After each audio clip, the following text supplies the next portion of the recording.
यदि आपको इस बात से कोई फर्क नहीं पड़ता कि लोग आपके बारे में क्या सोचते हैं, तो लोगों को इस बात से भी फर्क नहीं पड़ता कि आप क्या करते हैं। इससे फर्क नहीं पड़ता कि आपके चेहरे की रंगत क्या है। फर्क तो इस बात से पड़ता है कि आपकी सोच की रंगत क्या है। आप समय ना होने का बहाना नहीं कर सकते, क्योंकि आपको भी तो वही 24 घंटे मिलते हैं, उतना ही जितना सफल और महान लोगों को मिलता है। समय का पहिया ये नहीं कहता कि धीरे चलो या तेज चलो। समय का पहिया कहता है मेरे साथ चलो और सफल बनो। यदि एक बार समय चला गया और आपने उसका सही उपयोग नहीं किया, तो समझ लीजिए उसको बाद में बड़े अफसोस के साथ ये कहना पड़ेगा कि काश मैंने उस समय को बर्बाद ना किया होता तो आज मैं कुछ होता। यदि एक बार समय चला जाता है तो फिर अफसोस के अलावा और कुछ बाकी नहीं रहता। समय आपकी जिंदगी का सबसे कीमती तोहफा है जो ईश्वर ने सभी को समान रूप से दिया है। अब यह आपके ऊपर है कि आप उसका उपयोग कैसे करते हैं। ध्यान देने वाली बात यह है कि समय का हर पल आपके लिए एक अवसर है और इस अवसर का फायदा उठाकर आप कुछ भी अच्छा हासिल कर सकते हैं।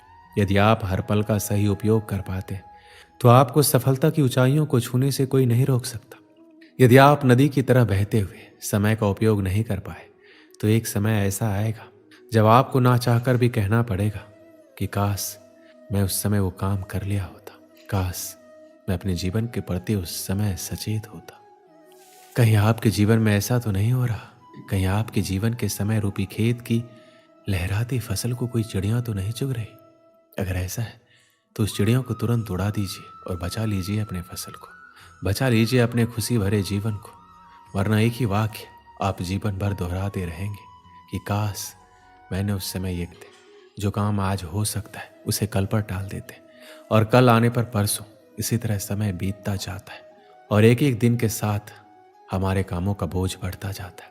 जैसे जैसे हमारे कामों का बोझ बढ़ता जाता है तो हम उन कामों को करना ही छोड़ देते हैं, और ऐसे में कई बार हम अपने जरूरी काम भी नहीं कर पाते और फिर बाद में उसी का अफसोस करते हैं।